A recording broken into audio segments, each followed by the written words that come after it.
Hello everyone. आज की इस वीडियो में हम बात करेंगे डीएससी 6 हमारा सब्जेक्ट है बीए पोल साइंस ऑनर्स के लिए इंट्रोडक्शन टू इंटरनेशनल रिलेशन, जिसमें हम थ्योरीज कॉन्सेप्ट एंड डिबेट्स को देखते हैं।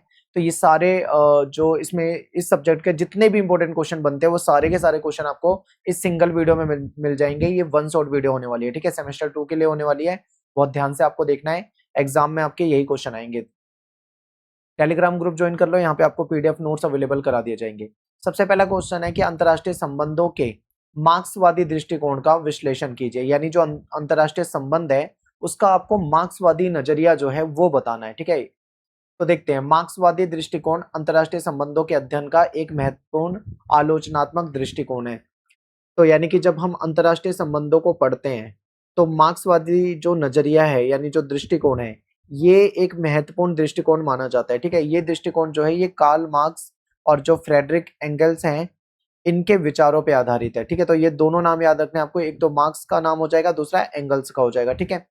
और मार्क्सवाद के अनुसार अंतर्राष्ट्रीय राजनीति को समझने के लिए केवल राज्यों और शक्ति संघर्ष का अध्ययन काफी नहीं है। यानी कि अगर हम मार्क्सवाद के नजरिए से अंतर्राष्ट्रीय राजनीति को समझें, ठीक है, समझने का प्रयास करें, तो आपको केवल राज्यों या फिर जो शक्ति संघर्ष है बस उतना अध्ययन नहीं करना, बल्कि आपको उसकी आर्थिक संरचना को भी समझना होगा। वहां पे जो वर्ग संबंध है उसको भी समझना पड़ेगा, पूंजीवाद को भी आपको देखना पड़ेगा, शोषण की जो प्रक्रिया है उसको भी देखना पड़ेगा। यानी इन सारे टॉपिक को जब आप पढ़ोगे तब जाके आप मार्क्सवादी नजरिए से अंतर्राष्ट्रीय राजनीति को समझ पाओगे, ठीक है।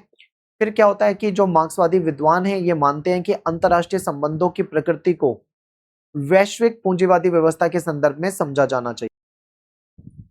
तो चलिए मार्क्सवादी दृष्टिकोण की जो मूल मान्यताएं हैं इसको समझते हैं।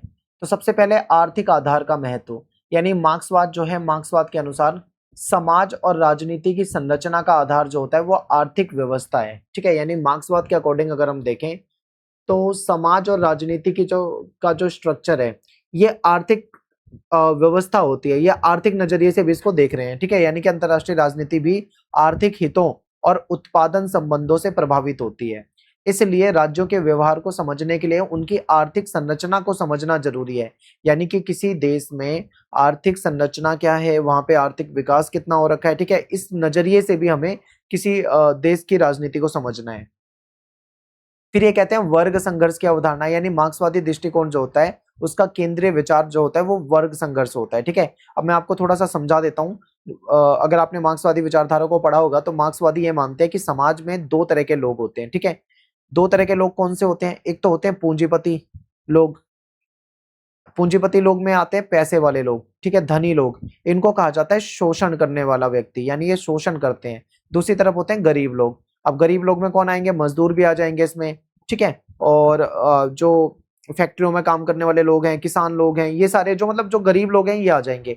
फिर ये जो पैसे वाले लोग होते हैं ये संख्या में कम होते हैं, यानी मुट्ठी भर लोग होंगे और इनके पास पैसा बहुत ज्यादा होगा। ये अल्पसंख्यक होंगे लेकिन फिर भी इनके पास पैसा ज्यादा होगा, सत्ता में कहीं ना कहीं इनका महत्वपूर्ण योगदान होगा, ठीक है। लेकिन दूसरी तरफ जो गरीब लोग होंगे ये संख्या में बहुसंख्यक हैं, यानी इनकी संख्या तो बहुत ज्यादा है लेकिन फिर भी ये गरीब हैं। और ये दो अलग अलग वर्ग माना गया है, ठीक है। इसको एक को शोषण करने वाला वर्ग माना गया है और एक को शोषण जिसका हो रहा है वो वाला यानी शोषित वर्ग माना गया है। और इन दोनों वर्गों के बीच में रहता है हमेशा से संघर्ष, और वो संघर्ष एक समय में ऐसा बढ़ जाता है, इतना बढ़ जाता है कि ये जो गरीब लोग होते हैं ये मिलकर क्या करते हैं? क्रांति कर देते हैं, यानी ये अमीर लोगों के खिलाफ विद्रोह कर देते हैं, प्रोटेस्ट कर देते हैं। और फिर एक समय में ऐसा आता है कि इनको उखाड़ फेंका जाता है, पूंजीवादी व्यवस्था को उखाड़ देते हैं और फिर समाज में समानता आती है, ठीक है, समाजवादी व्यवस्था आने लग जाती है। ऐसा कौन मानते हैं? मार्क्सवादी मानते हैं, ठीक है। तो ये वर्ग संघर्ष इनकी जो केंद्रीय विचारधारा है। तो मार्क्स के अनुसार अगर हम देखें तो इतिहास जो है वो शोषक और शोषित वर्गों के संघर्ष का रहा है, ठीक है। यानी हमेशा से इतिहास में आपको शोषक और शोषित वर्ग दिखेंगे। अब शोषक कौन है? ये वही लोग हैं जो पैसे वाले लोग हैं, पूंजीपति लोग हैं। और शोषित वर्ग कौन सा है जिसका शोषण हो रहा है? ये गरीब लोग हैं, ठीक है, और ये मजदूर लोग हैं। अंतर्राष्ट्रीय स्तर पर भी विकसित और विकासशील देशों के बीच में असमान संबंध जो है वो इसी संघर्ष का विस्तार है, ठीक है। यानी अगर हम मार्क्सवादी के नजरिए से समझे तो अगर हम अंतर्राष्ट्रीय स्तर पे देखें तो दो तरह के देश आपको देखने को मिलेंगे। एक तो विकसित देश होते हैं जो डेवलप होते हैं, जिनके पास सब कुछ है, पैसा है इनके पास, इनका विकास हो रखा है, ठीक है, टेक्नोलॉजी है इनके पास, हर चीज में ये बहुत आगे हैं। तो ये विकसित देश हैं। दूसरी तरफ विकासशील देश हैं जो भारत जैसे देश हैं, यानी जो अभी अपना विकास करना शुरू कर रहे हैं, यहाँ पे उद्योग आने शुरू हो गए हैं, यहाँ पे टेक्नोलॉजी आनी शुरू हो गई है, ठीक है, लेकिन फिर भी हम डेवलप कंट्रीज के बराबर अभी नहीं आ पाए हैं। तो ये जो विकसित और विकासशील देशों के बीच में जो ये असमानता दिख रही है ना, ये भी आपको अगर आप मार्क्सवादी नजरिए से देखो तो ये भी उसी वर्ग संघर्ष के हिसाब से है, ये ऐसे मानते हैं। फिर ये पूंजीवाद की आलोचना करते हैं, यानी मार्क्सवादी जो हैं ये पूंजीवादी व्यवस्था की खूब आलोचना करते हैं। ये कहते हैं कि असमानता और शोषण का जो मेन कारण है ना, वो पूंजीवाद है। पूंजीवाद देश जो होते हैं वो अपने आर्थिक हितों की पूर्ति के लिए क्या करते हैं, कमजोर देशों के संसाधनों और श्रम का उपयोग करते हैं। जैसे आप देखोगे जैसे कि जितने भी ताकतवर देश हैं, कहीं ना कहीं जो कमजोर देश हैं उनके संसाधनों का उपयोग करते हैं, उनके यहाँ पे जो श्रम है उसका उपयोग करते हैं। इस प्रकार अंतर्राष्ट्रीय राजनीति में भी आर्थिक प्रभुत्व दिखाई देता है, यानी जो जो डेवलप कंट्री हैं, पूंजीवादी देश हैं, पैसे वाले देश हैं, उनका आपको वर्चस्व देखने को मिलेगा अंतर्राष्ट्रीय राजनीति में भी, ठीक है। फिर अंतर्राष्ट्रीय जो संबंध है उसका मार्क्सवादी विश्लेषण करते हैं, यानी मार्क्सवादियों के नजरिए से अगर हम अंतर्राष्ट्रीय संबंधों को देखें तो उसका विश्लेषण आपको करना है, ठीक है। तो साम्राज्यवाद का सिद्धांत, यानी साम्राज्यवाद का सिद्धांत क्या है इसको समझते हैं। तो मार्क्सवादी विद्वान कहते हैं, जैसे कि व्लादिमीर लेनिन हो गए, इन्होंने साम्राज्यवाद जो है इसको पूंजीवाद का अंतिम चरण बताया है। अर्थात इसका मतलब क्या है कि जो हमारा साम्राज्यवाद है, ठीक है, हमारा साम्राज्यवाद नहीं, मतलब साम्राज्यवाद का मतलब यहाँ पे होता है कि कोई देश किसी दूसरे देश को अपना गुलाम बना ले, अपने साम्राज्य में स्थापित कर ले, ठीक है, कहीं ना कहीं अपना उपनिवेश बनाए उन्हें, तो इसे साम्राज्यवाद की विचारधारा कहते हैं। तो इसका जो पूंजीवाद होता है ना, उसका लास्ट जो चरण बताया है इन्होंने, किसने बताया, मार्क्सवादियों ने बताया, ठीक है। इनके अनुसार अगर हम देखें तो विकसित पूंजीवादी देश जो है ये नए बाजार, कच्चे माल और निवेश, यानी कि जो इन्वेस्टमेंट है, इसके अवसरों की खोज में क्या करते हैं, कमजोर देशों पे अपना प्रभुत्व स्थापित कर लेते हैं। मैं आपको एग्जांपल देता हूं ब्रिटेन का।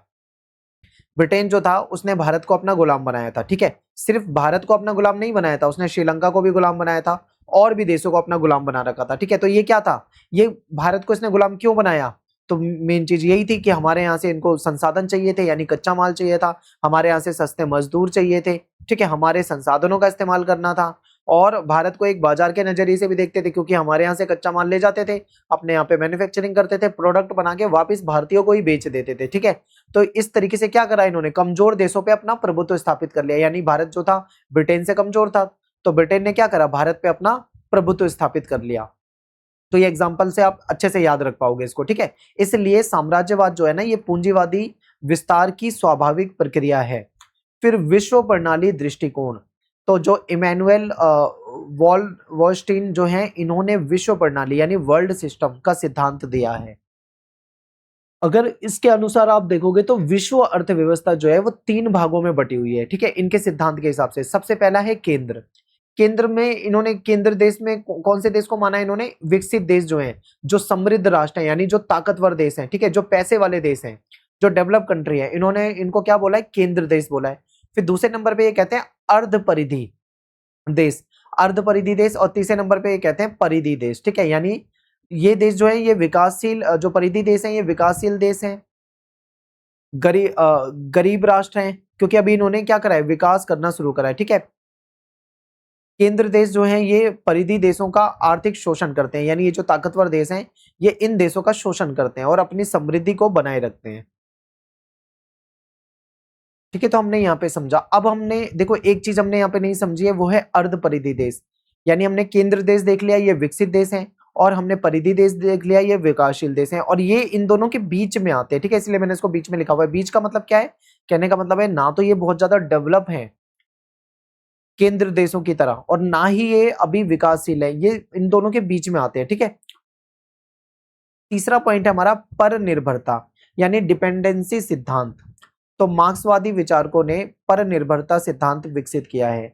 इसके अनुसार अगर हम देखें, विकासशील देशों का अविकास उनकी आंतरिक कमजोरी का परिणाम नहीं, बल्कि वैश्विक पूंजीवादी व्यवस्था में उनकी निर्भर स्थिति का परिणाम है, ठीक है। यानी मार्क्सवादी ये मानते हैं कि जो डिपेंडेंसी है, यानी जो डिपेंडेंसी होती है, ये डिपेंडेंसी सिद्धांत के बारे में इन्होंने बताया है, ठीक है। ये कहते हैं कि विकासशील देश जो हैं, हमारे जैसे देश जो हैं, इनमें जो विकास नहीं हुआ है वो उनकी आंतरिक कमजोरी का परिणाम नहीं है, बल्कि ये जो पूंजीवादी देश है ना, ये जो वैश्विक ताकतवर देश हैं, इन्होंने इनको इस तरीके से निर्भर स्थिति में बना दिया है कि ये खुद कमजोर हो गए हैं, ठीक है। यानी विकासशील देशों की वजह से आज सॉरी विकसित देशों की वजह से आज के समय में विकासशील देश जो है वो इतना डेवलप नहीं हो पाए हैं, और विकसित देश जो है ये विकासशील देशों के संसाधनों का उपयोग करके खुद लाभ प्राप्त करते हैं, जबकि इनको वो लाभ नहीं मिल पाता है। फोर्थ पॉइंट बताया वैश्वीकरण की आलोचना। मार्क्सवादी दृष्टिकोण जो है ये वैश्वीकरण को पूंजीवाद के विस्तार का नया रूप मानते हैं, और ये वैश्वीकरण का खुलकर विरोध करते हैं, ठीक है। आज के समय में हम देखें पूरी दुनिया में जो मल्टीनेशनल कंपनियां हैं, जो बहुराष्ट्रीय कंपनियां हैं, ये अपने पैर पसार रही हैं, ठीक है। और वैश्विक वित्तीय संस्थाएं जो हैं वो विकासशील देशों की अर्थव्यवस्था पे भी प्रभाव डालती हैं।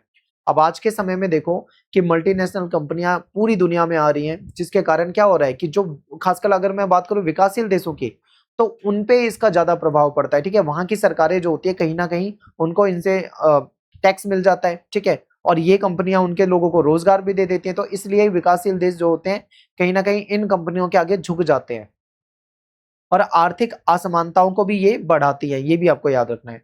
फिर मार्क्सवादी दृष्टिकोण जो है इसका क्या महत्व है, इसकी इंपॉर्टेंस क्या है, इसको समझते हैं। तो ये आर्थिक कारकों पे ज्यादा बल देता है, यानी मार्क्सवाद जो है इसने अंतरराष्ट्रीय राजनीति के आर्थिक आधार को समझने में महत्वपूर्ण योगदान दिया है। दूसरे नंबर पे है साम्राज्यवाद की व्याख्या, यानी इसने उपनिवेशवाद और साम्राज्यवाद के वास्तविक आर्थिक जो कारण है इसको स्पष्ट किया है।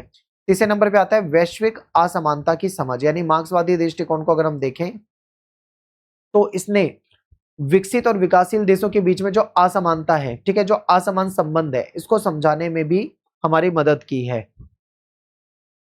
नेक्स्ट हमारा पॉइंट है, यह है फोर्थ पॉइंट, वैश्विक दक्षिण की समस्याएं, ठीक है। इसको वैश्विक दक्षिण आप कैसे समझोगे, जैसे मान लो ये मैंने पृथ्वी बनाई है, इसको मैंने दो हिस्सों में बांट दिया है, तो ये जो हिस्सा है ना, ये जो दक्षिणी गोलार्ध है, इसके बारे में बात चल रही है, ठीक है। यानी ये दृष्टिकोण जो है गरीब और विकासशील देशों की समस्याओं को अंतरराष्ट्रीय राजनीति के केंद्र में लाता है। इसमें कौन से देश आते हैं, इसमें ज्यादातर देश वही आते हैं जो गरीब हैं या फिर विकासशील कंट्रीज है, ठीक है। तो इनकी जो प्रॉब्लम्स है, इनकी जो समस्याएं हैं, उसको अंतरराष्ट्रीय राजनीति के सामने ये लेकर आते हैं।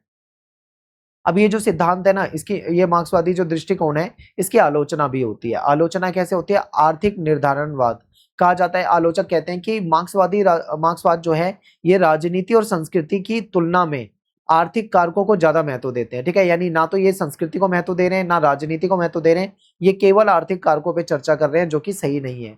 दूसरा क्या है कि राज्य की भूमिका की उपेक्षा, यानी मार्क्सवादी दृष्टिकोण जो है राज्य की स्वतंत्र भूमिका को ज्यादा महत्व नहीं देता। ये केवल और केवल किन देशों पे फोकस कर रहा है, पूंजीवादी देशों की बात करता है, डेवलप कंट्रीज की बात करता है कि कैसे वो शोषण करते हैं, ठीक है। ये किसी राज्य की स्वतंत्र सरकार की भूमिका पे चर्चा नहीं करता है। फिर तीसरा पॉइंट है साम्यवाद की व्यवहारिक चुनौतियां। 20वीं शताब्दी में कई साम्यवादी व्यवस्थाओं की विफलता के कारण मार्क्सवाद की आलोचना हुई है, क्योंकि देखो ये साम्यवादी व्यवस्था को ज्यादा बेहतर बताते हैं, पूंजीवाद का ये विरोध करते हैं, लेकिन अगर हम देखें तो बहुत सारी साम्यवादी व्यवस्था फेल हो चुकी है, तो इसलिए फिर मार्क्सवाद की भी आलोचना होती है कि अगर साम्यवाद इतना ही अच्छा है तो ये फेल क्यों हो गया है, ठीक है। एग्जाम्पल देते हैं, खासकर ये सोवियत संघ का विघटन हो गया है। इसके बाद फोर्थ पॉइंट पे आते हैं बदलती वैश्विक परिस्थितियां। देखो आज के समय में देखें ना, आधुनिक समय में तो वैश्वीकरण तेजी से फैल रहा है, पूरी दुनिया में तकनीकी विकास हो रहा है, जिसके कारण कुछ जटिलताओं को पारंपरिक मार्क्सवाद पूरी तरीके से नहीं समझ पाता है। ये बात भी सही है, ठीक है।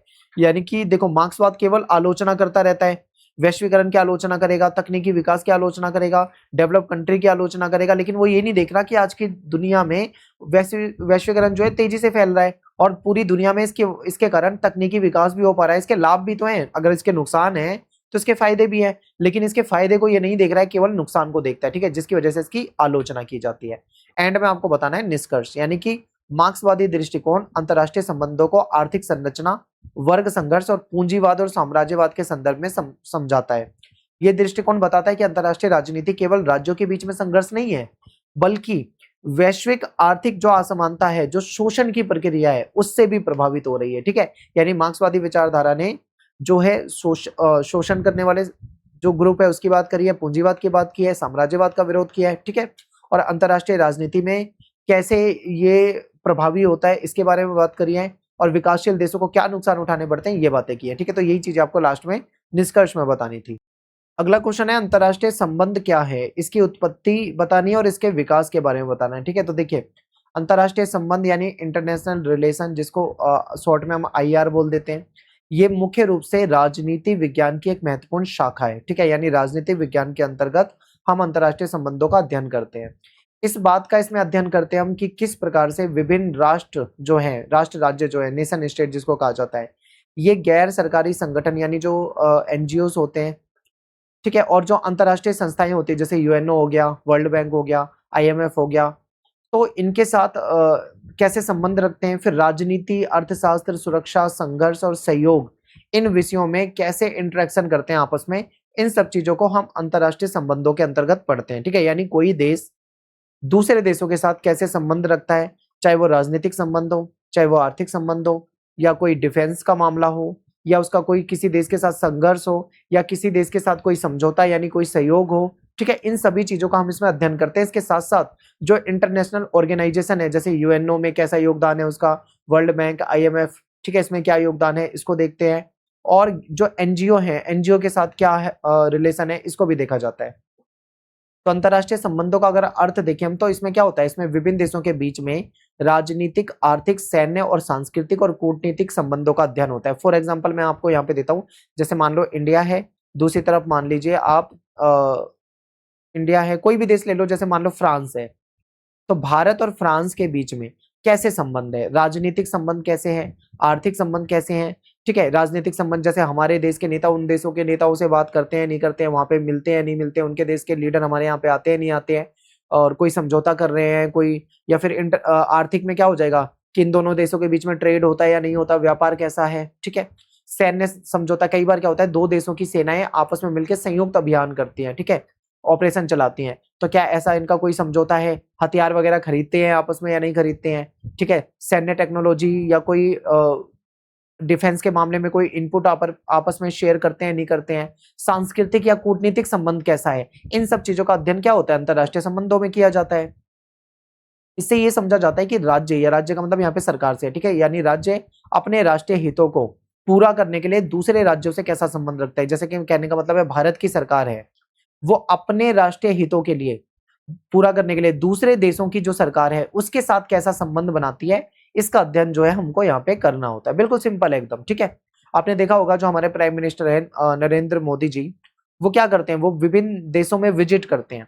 अब विजिट करते हैं तो विजिट का मतलब क्या है भाई, वहां पे जाते हैं तो कोई ना कोई समझौता होता होगा। ठीक है, ट्रेड को लेकर, कोई व्यापार को लेकर कोई डील होती होगी, सैन्य या डिफेंस मामले को लेकर कोई डील होती होगी, हम हथियार खरीदते भी हैं किसी देश से, तो हम किसी देश को अपने हथियार बेचते भी होंगे। ठीक है, तो ये चीजें जो होती हैं ये सब अंतरराष्ट्रीय संबंधों में आता है। ठीक है, अब परिभाषा की बात करते हैं, तो परिभाषा में आप कोई भी एक परिभाषा लिख देना, कोई ज्यादा परिभाषा लिखने की जरूरत है नहीं।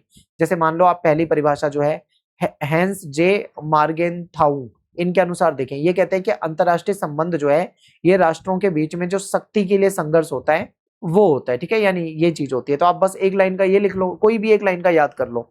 या फिर ये चार्ल्स रेनॉल्ड्स जो है इनके अनुसार देखते हैं, ये कहते हैं कि अंतरराष्ट्रीय संबंध वो प्रक्रिया है जिसके माध्यम से संघर्ष विकसित होते हैं। ठीक है, यानी संघर्ष होते हैं और विश्वव्यापी पैमाने पर इसको सुलझाया भी जाता है संघर्षों को। तो ये क्या है, ये अंतरराष्ट्रीय संबंध है। तो सभी जो विद्वान हैं उन्होंने अपने अपने हिसाब से अंतरराष्ट्रीय संबंधों की परिभाषा देने का प्रयास किया है। ठीक है, कोई एक या दो परिभाषा आपको याद करके पेपर में लिख देनी है।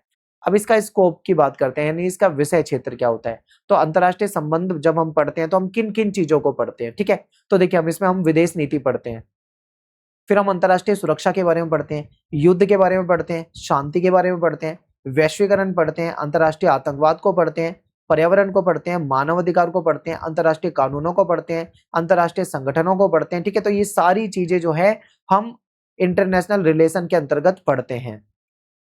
फिर अंतरराष्ट्रीय संबंधों की उत्पत्ति को समझते हैं। तो देखिए अंतरराष्ट्रीय संबंधों की उत्पत्ति जो है, इसको अगर हम देखें तो इतिहास में इसके दो दृष्टिकोण हैं, यानी दो नजरिए हैं। पहला तो है व्यवहारिक कार्यप्रणाली के रूप में, और दूसरा है औपचारिक अकादमिक विषय, यानी एक अकेडमिक सब्जेक्ट के रूप में। आप जो पढ़ रहे हो ना, इसको एक अकेडमिक सब्जेक्ट के रूप में पढ़ते हो। ठीक है, तो अब इन दोनों को थोड़ा समझने की कोशिश करते हैं। सबसे पहले हम बात करते हैं व्यवहारिक रूप में, जो कि था, यानी पहले से है, इसकी प्राचीन जड़ें हैं। कहने का मतलब क्या है, ध्यान से समझना आप। ठीक है, अंतरराष्ट्रीय संबंध क्या आज शुरू हुए हैं यानी पिछले 150 साल में शुरू हुए हैं? तो हमारा आंसर होगा नो। अंतरराष्ट्रीय संबंध प्राचीन समय में भी थे। अब आप कहोगे प्राचीन समय में थे तो कैसे थे, चलो उसको समझते हैं। तो देखिए, एक कार्यप्रणाली के तौर पे अंतरराष्ट्रीय संबंध जो होता है बहुत प्राचीन है, यानी काफी प्राचीन समय से है। इसके कुछ सबूत भी है, प्रमाण भी है। प्रमाण में आप क्या देखोगे एग्जाम्पल में, जो प्राचीन ग्रीक है यानी जिसको हम यूनान बोलते थे, यहाँ पे इनका संबंध जो है वो एथेंस और स्पार्टा, आपने एथेंस और स्पार्टा समझा होगा, इनके बीच में संबंध थे। इनके बीच में संघर्ष भी देखने को मिलेगा, ऐतिहासिक युद्धों की जानकारी भी मिलती है। ठीक है, यानी अंतरराष्ट्रीय संबंध यहाँ पे भी थे, समझौते भी हुए, युद्ध भी हुए, संघर्ष भी चला, सब कुछ था। तो हम कह सकते हैं कि जो अंतरराष्ट्रीय संबंध है ना वो प्राचीन समय से थे। ठीक है, फिर इसका जिक्र जो है आपको थ्यूसिडाइड की जो पुस्तक है द हिस्ट्री ऑफ पेलोपेनेशियन वॉर, इसमें आपको इसके बारे में डिटेल में जानकारी मिलती है। फिर इसी समय में अगर हम भारत के नजरिए से देखें तो भारत में मौर्य वंश है। मौर्य वंश में जो चंद्रगुप्त मौर्य थे ये राजा थे।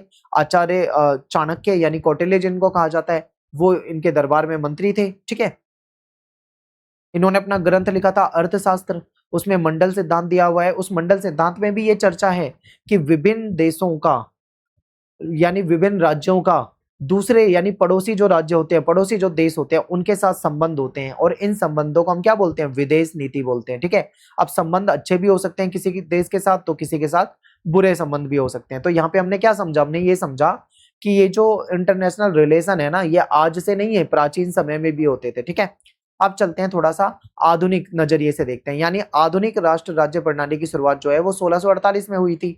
तो अगर इसको हम दूसरे नजरिए से देखें तो हम ये कह सकते हैं कि आधुनिक अंतरराष्ट्रीय प्रणाली की वास्तविक शुरुआत 1648 में हुई है, और एक संधि हुई थी जिसको कहा जाता है वेस्टफेलिया की संधि। ठीक है, पीस ऑफ वेस्टफेलिया। तो ऐसा माना जाता है कि इसकी शुरुआत यहाँ से होती है, यानी ये संधि जो थी ये यूरोप में चल रहे 30 वर्षीय धार्मिक युद्ध को समाप्त किया। जो 30 वर्ष से यूरोप में धार्मिक युद्ध चल रहा था, इस संधि ने इस युद्ध को समाप्त किया, और इसने बात की संप्रभुत्ता की, क्षेत्रीय अखंडता की, राजनीतिक स्वतंत्रता के सिद्धांतों को जन्म दिया। ठीक है, और ये फिर क्या होता है कि ये क्षेत्रीय राज्य की अवधारणा यहाँ से मजबूत होती है। अब यहाँ पे एक चीज आपको ध्यान से समझना है, 30 वर्ष से धार्मिक युद्ध चल रहा था यूरोप में, एक संधि होती है और यहाँ से ये समाप्त हो जाता है। फिर इन्होंने किस चीज की बात करी, संप्रभुत्ता। संप्रभुत्ता का मतलब क्या है, जैसे मान लो कोई देश है, अब ये मान लीजिए ये कोई देश का नक्शा है। ठीक है, अब कोई भी देश मान लो, अब ऐसा नक्शा वैसे होता नहीं है पर मान लो ये कोई देश है, इस देश का नाम मान लीजिए ए है। ठीक है, अब ये जो ए देश है ये इसका नक्शा है, ये इसकी बाउंड्री है, इसके इधर कोई दूसरा देश होगा, इधर कोई दूसरा देश होगा, इधर कोई दूसरा देश होगा। ठीक है, ये आपने समझ लिया। अब ये जो ए देश है इसकी कोई सरकार है। ठीक है, मान लीजिए इसकी कोई सरकार है। अब इसकी सरकार जो है अपनी बाउंड्री रेखा के अंदर यानी अपने देश में, अपने क्षेत्र में पूरी तरीके से सरकार डिसीजन ले सकती है अगर स्वतंत्र होकर, उस पर किसी बाहरी देश का कोई दबाव नहीं है, तो उसको हम संप्रभु बोलेंगे, संप्रभु राष्ट्र बोलेंगे। ठीक है, यानी यहाँ की सरकार के पास पावर है कि अपने देश के अंदर स्वतंत्र होकर डिसीजन ले सकती है, कोई कानून बना सकती है, कोई बदलाव कर सकती है, कुछ भी कर सकती है। ठीक है, तो ये संप्रभु राष्ट्र होता है। तो ये संप्रभुता की बात, क्षेत्रीय अखंडता, क्षेत्रीय अखंडता मतलब अपने देश के टुकड़े नहीं होने देना है, और राजनीतिक स्वतंत्रता के जो सिद्धांत है उसका जन्म यहीं से हुआ था। फिर वेस्टफेलिया की संधि का महत्व क्या है, ये जो संधि थी इसने ये विचार स्थापित किया कि प्रत्येक राज्य जो है अपनी सीमा के भीतर यानी अपनी सीमा रेखा के अंदर संप्रभु है, यानी वो अपनी सीमा रेखा के अंदर जैसा चाहे वैसा डिसीजन ले सकता है, जो चाहे वो कर सकता है। ठीक है, और किसी उच्च सत्ता को मानने के लिए बाध्य नहीं है, यानी यहाँ की सरकार जो है वो स्वतंत्र है अपने देश में डिसीजन लेने के लिए। कोई बाहर की कोई उच्च सत्ता जो है वो इसको प्रभावी नहीं कर सकती, इसको डिसीजन को इसके रोक नहीं सकती, या इसको मना नहीं कर सकती कि भाई ये कानून क्यों बना दिया। इसलिए इसे अंतरराष्ट्रीय संबंधों की आधुनिक शुरुआत के रूप में देखा जाता है। फिर 1919 में क्या होता है, ये अकादमिक विकास होता है इसका, यानी एक शैक्षणिक विषय, यानी कि एक मतलब पढ़ाए जाने वाला सब्जेक्ट, जैसे आप इसको एक सब्जेक्ट के रूप में पढ़ रहे हो। ठीक है, ऐसे ही एक पढ़ाए जाने वाले सब्जेक्ट के रूप में अंतरराष्ट्रीय संबंधों का विकास जो है वो होता है प्रथम विश्व युद्ध के बाद, यानी प्रथम विश्व युद्ध जो था 1914 से 18 तक हुआ था। ठीक है, इसके बाद शुरू होता है, यानी 1920 में जब लीग ऑफ नेशंस की स्थापना होती है। ठीक है, जब लीग ऑफ नेशंस की स्थापना होती है उस समय कहीं ना कहीं ये इसको एक सब्जेक्ट के रूप में महत्व मिलने लग जाता है, यानी इसमें युद्ध रोकने, विश्व शांति बनाए रखने और की आवश्यकता ने इस विषय को ज्यादा महत्वपूर्ण बना दिया। क्योंकि भाई जो फर्स्ट वर्ल्ड वॉर हुआ था उससे दुनिया को बहुत नुकसान उठाना पड़ा था। जब दुनिया को बहुत ज्यादा नुकसान उठाना पड़ा तो विश्व ने ये सोचा कि भाई कोई ना कोई तो सॉल्यूशन निकालना चाहिए ताकि भविष्य में युद्ध ना हो, यानी जो फर्स्ट वर्ल्ड वॉर तो हो चुका है, सेकेंड वर्ल्ड वॉर नहीं होना चाहिए, यानी युद्ध रोका जाए, विश्व में शांति बनाई जाए, वरना ऐसे तो दुनिया तबाह हो जाएगी, ठीक है। तो इसलिए फिर ये चीजें आई, तभी इसको एक सब्जेक्ट के रूप में पढ़ाया जाने लगा, ठीक है, पूरी दुनिया में। फिर सेकेंड वर्ल्ड वॉर होता है 1939 से लेकर 1945 तक, ठीक है। इसके बाद भी इसका विकास होता रहता है, यानी द्वितीय विश्व युद्ध के बाद संयुक्त राष्ट्र संघ बना, विश्व बैंक और अंतर्राष्ट्रीय मुद्रा कोष जैसी जो संस्था है इनकी स्थापना हुई। इसके बाद अंतर्राष्ट्रीय संबंधों को केवल युद्ध और शांति तक सीमित नहीं रखा गया, पहले इसमें युद्ध और शांति की बातें थी, फिर इसमें सहयोग, विकास और अंतर्राष्ट्रीय कानून, ये सारी चीजें भी हम इसके अंदर पढ़ने लगे। शीत युद्ध काल आया, फिर 1945 से लेके 1991 तक का जो काल था, इसको शीत युद्ध का काल कहते हैं। तो शीत युद्ध के समय में अमेरिका और सोवियत संघ जो थे, इनके बीच में आपको शक्ति संघर्ष देखने को मिलेगा, ठीक है। तो इस काल में क्या था, परमाणु हथियार बनाए जा रहे थे, खूब विचारधारात्मक लड़ाई देखने को मिलेगी। एक तरफ अमेरिका पूंजीवाद को सपोर्ट कर रहा था, दूसरी तरफ सोवियत संघ साम्यवादी विचारधारा को सपोर्ट कर रहा था। तो ऐसे समय में ये विषय भी इसमें जोड़ दिए गए, यानी कि इसमें शक्ति संघर्ष पढ़ा जाने लगा, सैन्य गठबंधन पढ़े जाने लगे, परमाणु हथियार, विचारधारात्मक संघर्ष, इन सारी चीजों को भी इसमें जोड़ा जाने लगा, ठीक है। फिर वैश्वीकरण का दौर आता है 1990 के बाद, और इसके बाद इसमें वैश्वीकरण को, मानव अधिकार को, पर्यावरण की समस्याओं को, लैंगिक मुद्दे, आतंकवाद, स्वास्थ्य, प्रवासन, ऐसे मुद्दों को भी इसमें शामिल किया जाने लगा, ठीक है। यानी यहाँ पे हमने क्या समझा कि जो ये इंटरनेशनल रिलेशन जब हम पढ़ते हैं तो शुरू में इसमें कुछ 2-3 टॉपिक ही होते थे, लेकिन जैसे जैसे समय बीता तो इसमें अलग अलग टॉपिक जोड़ते गए, और इसमें फिर अब इसमें बहुत सारे टॉपिक आज की डेट में हम पढ़ते हैं अंतरराष्ट्रीय संबंध में, ठीक है। शुरू में इतने सारे टॉपिक नहीं पढ़े जाते थे। फिर गैर राज्य अभिकर्ताओं की भूमिका, जैसे कि मान लो यूएनओ हो जाएगा, विश्व बैंक हो जाएगा, आईएमएफ हो जाएगा, मल्टीनेशनल कंपनी हो जाएंगी, ग्रीन पीस हो जाएंगे, एमनेस्टी इंटरनेशनल हो जाएगा, मानव अधिकार संगठन हो जाएंगे। ये जो संगठन है ये भी अंतरराष्ट्रीय संबंधों को प्रभावित करने लगे, तो फिर अब हम इनके बारे में भी पढ़ने लगे हैं इसमें, ठीक है। एंड में आपको निष्कर्ष बताना है, यानी आपको कहना है कि अंतरराष्ट्रीय संबंध जो है एक व्यापक और आधुनिक विषय है, यानी एक बहुत बड़ा विषय बन चुका है और आधुनिक विषय, यानी आज के समय में पढ़ाया जाने वाला विषय है, ठीक है। इसकी उत्पत्ति जो मानी जाती है वो वेस्टफेलिया जो संधि थी यूरोप की, उससे मानी जाती है, और इसका जो एजुकेशन के क्षेत्र में विकास जो है ये प्रथम विश्व युद्ध के बाद से हुआ है। तो आज के समय में इसमें शक्ति, सुरक्षा, विदेश नीति, वैश्वीकरण, अंतरराष्ट्रीय संगठन, ये सारी चीजों को हम पढ़ने लगे हैं, ठीक है। अगला क्वेश्चन है, भारत में अंतरराष्ट्रीय संबंध के अनुशासन के विकास पर चर्चा कीजिए। देखिए, ये जो अंतरराष्ट्रीय संबंध जो ये हमारा सब्जेक्ट है ना, ये डिसिप्लिन है, यानी अनुशासन है। अब डिसिप्लिन का मतलब यहाँ पे एज ए सब्जेक्ट के रूप में, ठीक है, यानी जो सब्जेक्ट हम स्कूल कॉलेज में पढ़ते हैं उसे एज ए डिसिप्लिन माना जाता है। तो चलिए समझते हैं। तो देखिए, अंतरराष्ट्रीय संबंध जो है ये राजनीतिक विज्ञान की एक महत्वपूर्ण शाखा है, ये हम पहले ही पढ़ चुके हैं। इसमें हम राज्यों और अंतरराष्ट्रीय संगठनों और अन्य जो वैश्विक अभिकर्ता है, यानी जो अदर, जो जैसे आईएमएफ हो गया, डब्ल्यूबी यानी वर्ल्ड बैंक हो गया, इनके बारे में जो संबंध होता है उसके बारे में हम डिस्कशन करते हैं, ठीक है, अध्ययन करते हैं। फिर भारत में अंतरराष्ट्रीय संबंधों का अध्ययन जो है वो स्वतंत्रता के बाद विशेष रूप से विकसित हुआ है, और इसकी बौद्धिक जड़ें जो है वो प्राचीन भारतीय राजनीति चिंतन में आपको दिखेंगी। प्राचीन भारतीय राजनीतिक चिंतन में आपको देखने को मिलेगा कि हमारे यहाँ पे चाणक्य के समय में भी आप देखोगे तो आपको क्या देखने को मिलता है कि वहां पे क्या था कि मतलब हमारे रिलेशन होते थे अदर राज्यों से, अदर देशों से, तो हमारे यहाँ पे पहले से था। लेकिन अगर इसको सही तरीके से देखें तो जब देश आजाद हुआ उसके बाद से अंतरराष्ट्रीय संबंध जो है हमारे वो ज्यादा अच्छे हुए। अब बात करते हैं प्रारंभिक विकास की। तो भारत में अंतरराष्ट्रीय संबंधों का अध्ययन प्रारंभ में राजनीति विज्ञान और इतिहास के अंतर्गत किया जाता था। यानी हमारे यहाँ पे जो अंतरराष्ट्रीय संबंध है, शुरू शुरू में जो हम इसको किस में पढ़ते थे, या तो हम इसको पॉलिटिकल साइंस में पढ़ते थे या फिर हम हिस्ट्री में पढ़ते थे। औपनिवेशिक काल में भारतीय विद्वानों का ध्यान मुख्यतः स्वतंत्रता आंदोलन पे ज्यादा था, साम्राज्यवाद का विरोध, उपनिवेशवाद के प्रभाव, इसको समझने पे ज्यादा केंद्रित था। इसलिए अंतरराष्ट्रीय राजनीति का अध्ययन भी राष्ट्रीय मुक्ति और औपनिवेशिक अनुभवों से जुड़ा हुआ होता था पहले। फिर देश आजाद हो जाता है 1947 में, उसके बाद देखते हैं क्या होता है। यानी स्वतंत्रता प्राप्ति के बाद भारत को विश्व राजनीति में अपनी भूमिका निर्धारित करनी पड़ी, ठीक है, दुनिया की राजनीति में अपनी भूमिका निर्धारित करनी थी, विभिन्न देशों के साथ हमें संबंध रखने थे, ठीक है। तो इस कारण क्या होता है कि विश्वविद्यालय में, यानी जो हमारे कॉलेज वगैरह होते हैं, जो यूनिवर्सिटीज होती है यहाँ पे, और जो हमारे शोध संस्थान होते हैं, ठीक है, यहाँ पे देखें तो अंतरराष्ट्रीय संबंधों का अध्ययन जो था वो तेजी से बढ़ा।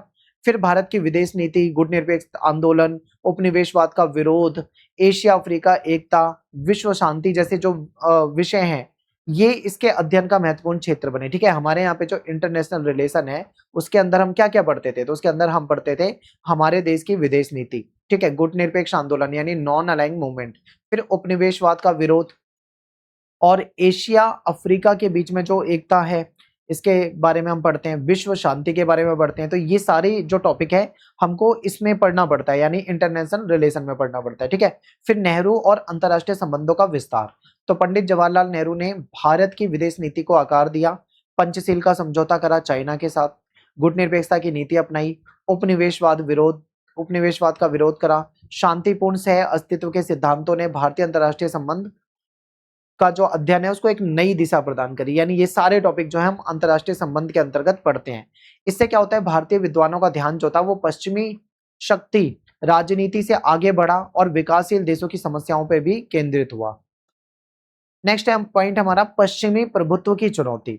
अब अंतर्राष्ट्रीय संबंधों को एक अनुशासन लंबे समय तक यूरोप और पश्चिमी देशों का दृष्टिकोण को संचालित रहा है। ठीक है, कहने का मतलब है जो अंतर्राष्ट्रीय संबंध है ना, इसको जब हम एक डिसिप्लिन के रूप में पढ़ते हैं तो ज्यादातर हम क्या पढ़ते हैं, यूरोप के बारे में, पश्चिमी देशों के जो दृष्टिकोण है उसके बारे में हम पढ़ते हैं। इसमें अधिकांश, जैसे मार्क्सवादी दृष्टिकोण अभी हमने पढ़ा था किसी क्वेश्चन में, ठीक है, वो भी बाहर का है, तो ज्यादातर हम ऐसी चीजें पढ़ते थे। फिर अधिकांश सिद्धांत जो है वो अवधारणाएं पश्चिमी अनुभवों पर ही आधारित होती थी, यानी ज्यादातर जो सिद्धांत है, जो कंसेप्ट है, वो सब किस पे आधारित है, पश्चिमी अवधारणा पे आधारित है।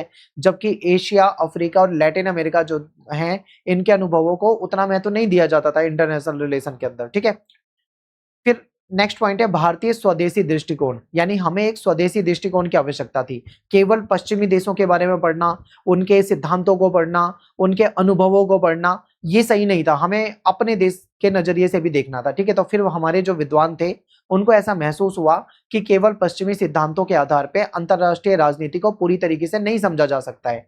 इसलिए फिर भारतीय जो ऐतिहासिक अनुभव था, हमारे देश का जो अनुभव रहा है हमारा, ठीक है, हम जो गुलामी के दिनों में रहे अंग्रेजों के, फिर मुगलों के, उनसे पहले, उन अनुभवों को भी हमें देखना था। हम अपनी सभ्यता, अपनी संस्कृति, अपने राजनीतिक चिंतन के आधार पर भी अंतर्राष्ट्रीय संबंधों की व्याख्या करने की आवश्यकता महसूस हुई थी। तो फिर भारतीय स्वदेशी मूल सिद्धांत की आवश्यकता पर विशेष बल दिया गया।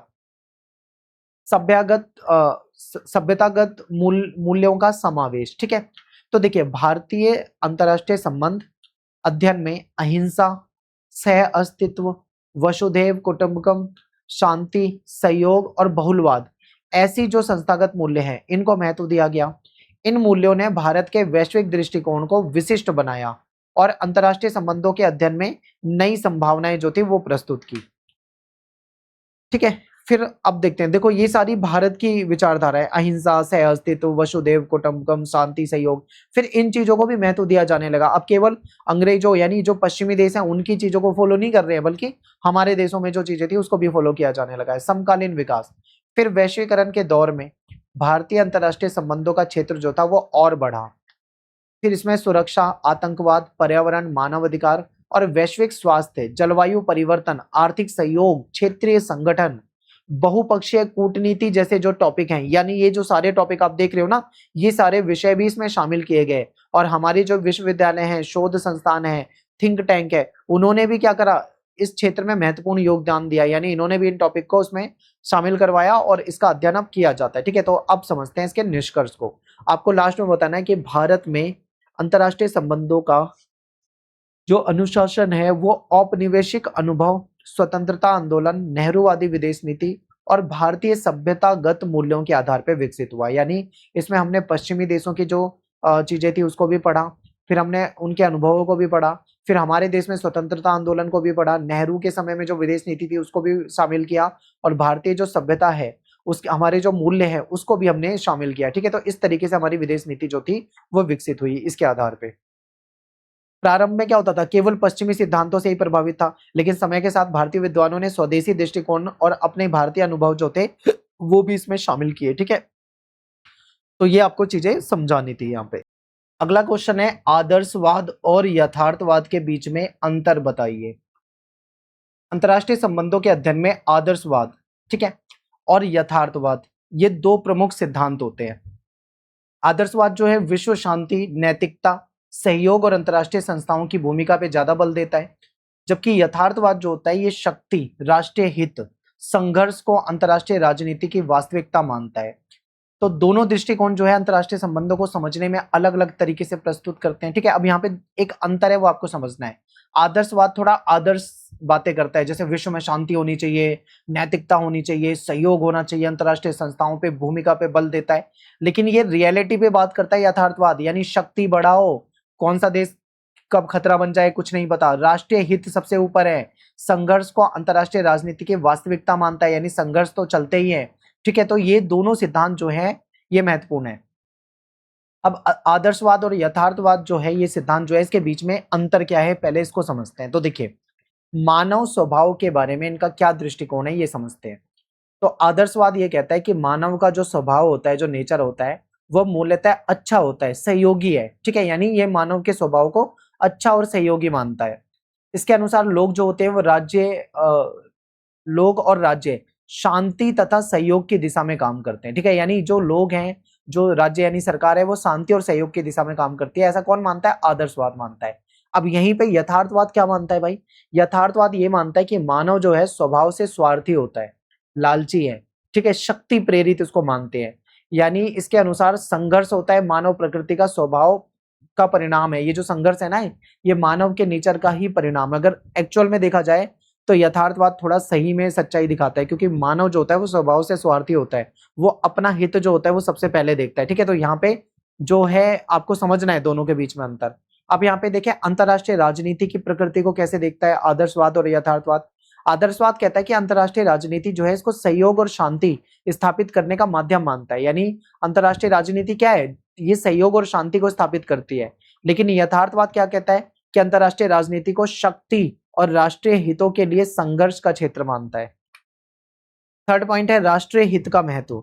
आदर्शवाद जो है ये कहता है नैतिक मूल्य, न्याय और विश्व कल्याण को महत्व देता है, यानी नैतिक मूल्य होने चाहिए, लोगों को नैतिक मूल्यों को फॉलो करना चाहिए, समाज में न्याय होना चाहिए, विश्व का कल्याण होना चाहिए। इन सब चीजों को महत्व कौन देता है? आदर्शवाद।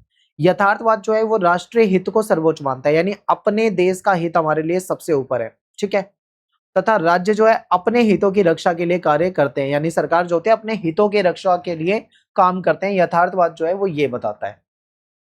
नेक्स्ट पॉइंट है शक्ति की भूमिका। आदर्शवाद जो है वो शक्ति की अपेक्षा नैतिकता, कानून और सहयोग को ज्यादा महत्व देता है। लेकिन यथार्थवाद जो है वो शक्ति को अंतर्राष्ट्रीय राजनीति का केंद्रीय तत्व मानता है। यानी कि देखो कितना अंतर है दोनों की सोच में।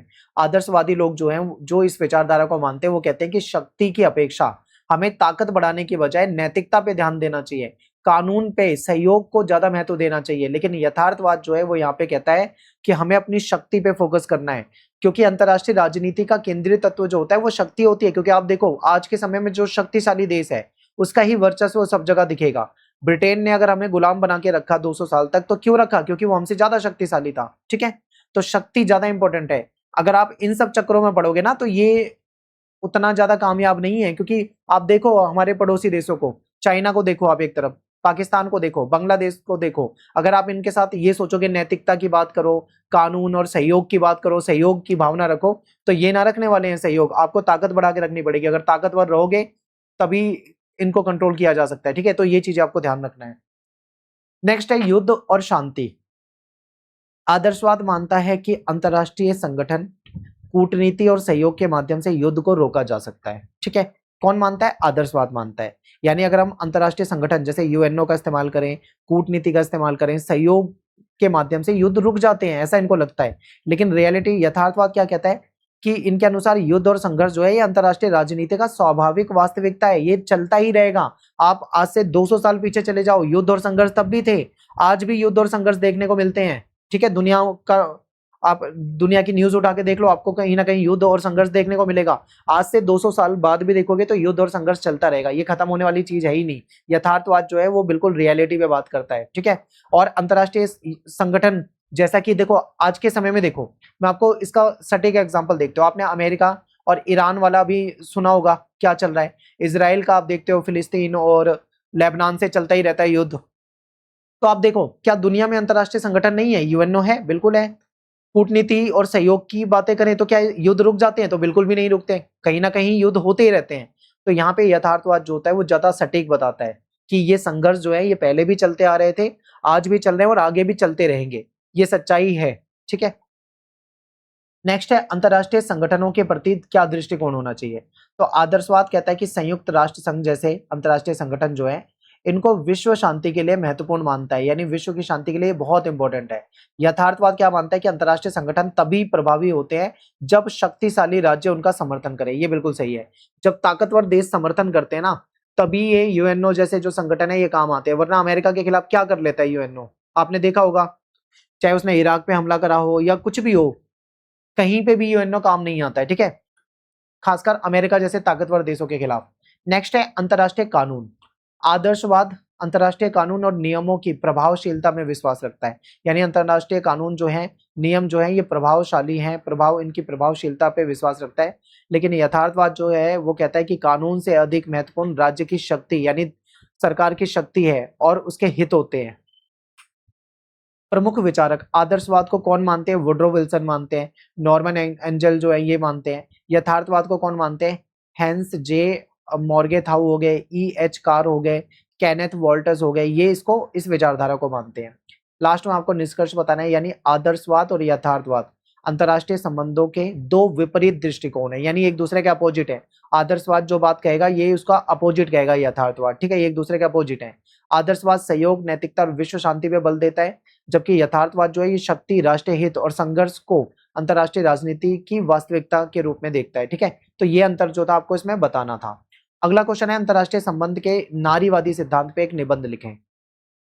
तो नारीवाद यानी फेमिनिज्म तो अंतरराष्ट्रीय संबंधों का एक महत्वपूर्ण समकालीन सिद्धांत है ये, ठीक है, आज के समय में देखा जाए तो। इसका विकास जो है 1980 के दशक के बाद विशेष रूप से हुआ है।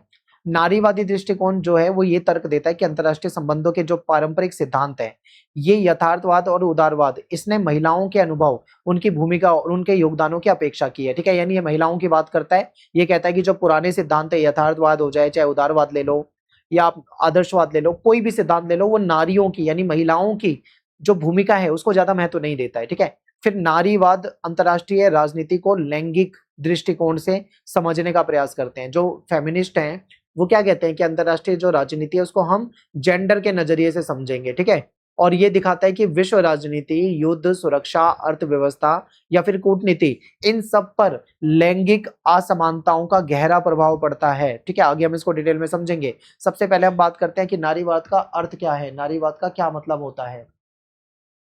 तो नारीवाद केवल महिलाओं के अधिकारों का आंदोलन नहीं है, ये एक वैचारिक दृष्टिकोण होता है, ठीक है। अब यहाँ पे ध्यान से समझना, ये केवल महिलाओं के अधिकारों की बात नहीं है, ये एक वैचारिक दृष्टिकोण है, ये एक विचार है जो समाज और राजनीति में मौजूद जो लैंगिक असमानता है, यानी जेंडर को लेके जो असमानता है, महिला और पुरुष के बीच में जो असमानता है, इसका ये क्या करते हैं, ये लोग विश्लेषण करते हैं, ठीक है, यानी इसका विश्लेषण करते हैं।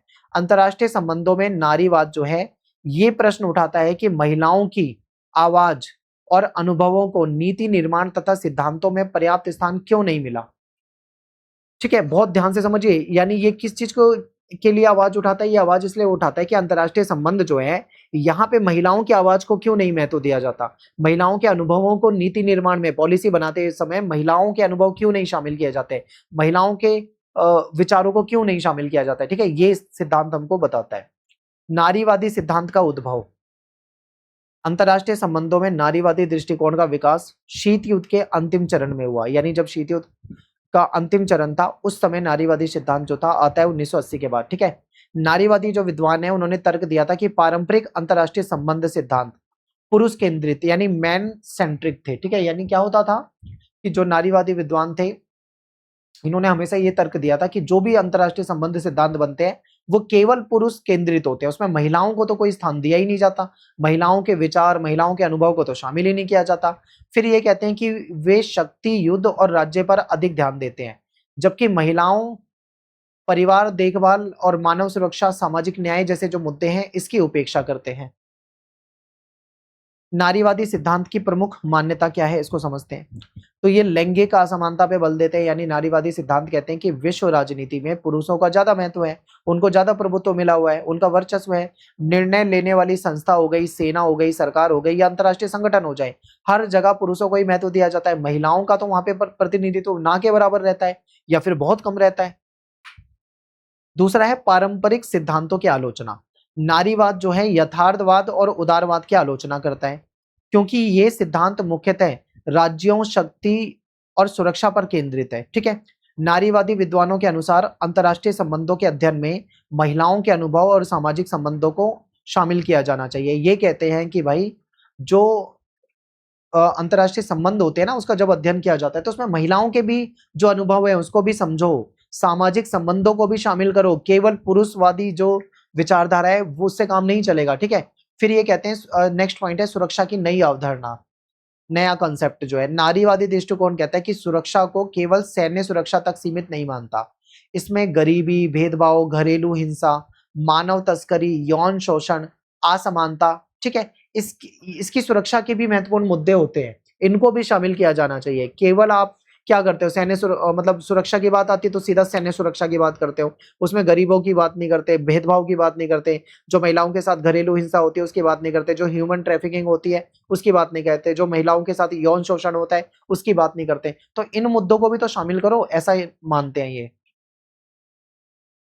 अगला पॉइंट है महिलाओं की भूमिका का महत्व। तो नारीवादी जो विद्वान हैं ये मानते हैं कि महिलाएं केवल संघर्षों से पीड़ित नहीं है, बल्कि शांति निर्माण, कूटनीति, सामाजिक विकास में महत्वपूर्ण भूमिका निभाती है। ठीक है, इसलिए इनकी भागीदारी जो है इसको बढ़ावा दिया जाना चाहिए।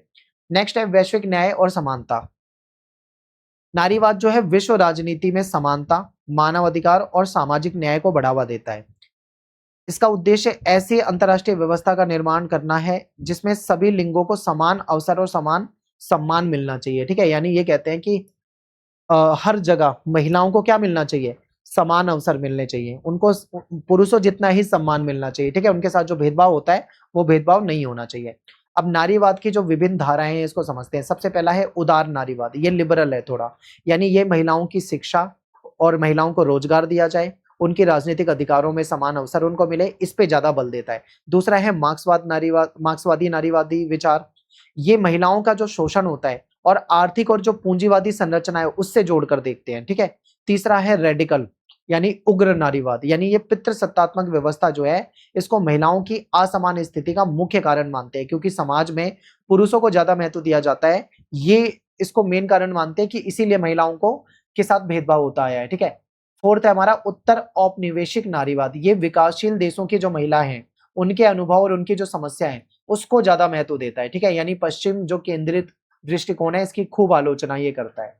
नारीवादी सिद्धांत का महत्व क्या है, तो अंतर्राष्ट्रीय संबंधों में महिलाओं की भूमिका को पहचान मिलनी चाहिए, ये बातें करते हैं।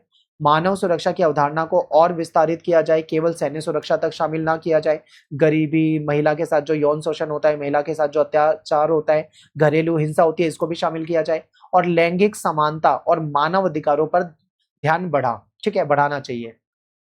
युद्ध और संघर्षों के सामाजिक प्रभाव को समझने में भी सहायता मिलती है इससे। अंतर्राष्ट्रीय संगठन और जो उनकी नीति है उसमें महिलाओं की भागीदारी को ये प्रोत्साहित करता है। नेक्स्ट है नारीवादी सिद्धांत की आलोचना। कुछ विद्वानों के अनुसार ये राज्य और शक्ति जैसे पारंपरिक विषयों को पर्याप्त महत्व नहीं देता है। ठीक है, यानी कुछ विद्वान कहते हैं कि राज्य और शक्ति जैसे जो पारंपरिक विषय हैं ऐसे विषयों को ये महत्व नहीं देते, यानी ना तो ये सरकार की बात करते हैं ना शक्ति की बात करते हैं, बस ये केवल महिलाओं की बात करते हैं। नारीवाद की विभिन्न धाराओं में एक रूपता का अभाव है। आप अलग अलग धाराओं को देखो नारीवाद की, चाहे आप मार्क्सवादी विचारधारा को देखो, चाहे आप रेडिकल विचारधारा को देखो, सब में एक रूपता का अभाव है, सब अलग अलग तरीके की बातें कर रहे हैं। ठीक है, कुछ आलोचक इसको अत्यधिक आदर्शवादी मानते हैं। लास्ट में आपको निष्कर्ष बताना है। निष्कर्ष में देखो, आप बस 2 लाइन लिख दिया करो, बहुत है। 2 लाइन भी आप पेपर में लिख दोगे, बहुत है। कोई निष्कर्ष नहीं पढ़ता और निष्कर्ष के नंबर नहीं मिलते, बस इससे आपका एक अच्छा एक्सपीरियंस होता है, ये आपको समझना है। तो नारीवादी जो सिद्धांत है ये अंतरराष्ट्रीय संबंधों का एक महत्वपूर्ण प्रासंगिक दृष्टिकोण है। ठीक है, यानी आज के समय में देखें अंतरराष्ट्रीय संबंधों में तो एक महत्वपूर्ण दृष्टिकोण माना जाता है। इसने विश्व राजनीति के अध्ययन में लैंगिक समानता, मानव सुरक्षा और सामाजिक न्याय ऐसी चीजों को भी केंद्र में लाया है। ठीक है, महिलाओं की भूमिका को महत्व दिया जाने लगा है और कहीं ना कहीं महिलाओं की जो भागीदारी है उसको बढ़ावा देने में ये सिद्धांत कहीं ना कहीं कारगर है। अगला क्वेश्चन है अंतरराष्ट्रीय संबंध में संप्रभुता से आप क्या समझते हैं, और इसके पश्चिमी और गैर पश्चिमी जो दृष्टिकोण है इसके बारे में आपको चर्चा करनी है। ठीक है, तो देखिए संप्रभुता जो होती है वो अंतरराष्ट्रीय संबंधों की एक मूलभूत अवधारणा है। ये किसी राज्य का मतलब यहाँ पे सरकार से है। ठीक है, यानी किसी राज्य की सर्वोच्च और स्वतंत्र सत्ता को व्यक्त करती है। संप्रभु राज्य अपनी सीमाओं के भीतर सर्वोच्च अधिकार रखता है तथा बाहरी हस्तक्षेप से मुक्त होकर निर्णय लेने की क्षमता रखता है और आधुनिक अंतर्राष्ट्रीय व्यवस्था में संप्रभुता को राज्य व्यवस्था का आधार माना जाता है। ठीक है, अब देखो ये चीजें आपको समझ में आई तो ठीक है, नहीं आई तो फिर आप एग्जाम्पल से समझो। देखिए मान लीजिए मैं यहाँ पे भारत का नक्शा बना देता हूँ, ठीक है, बहुत अच्छा नहीं बनेगा बट आप समझ जाना। मान लीजिए मैंने यहाँ पे ये बना दिया अपने देश का नक्शा, ठीक है। अब हमारा देश जो है इसकी ये बाउंड्री रेखा है, यानी ये इसका बॉर्डर है। इसके दूसरी तरफ आपको अदर देश दिखेंगे, दूसरे देश दिखेंगे, ठीक है। और इधर की तरफ तो आपको पानी दिखेगा, यानी समुद्र दिखेगा, महासागर दिखेगा। तो होता क्या है, जैसे मान लो ये हमारा देश है, इस देश के अंदर मैं आपको पहले भी बता चुका हूँ, देश के अंदर हमारी एक सरकार होगी।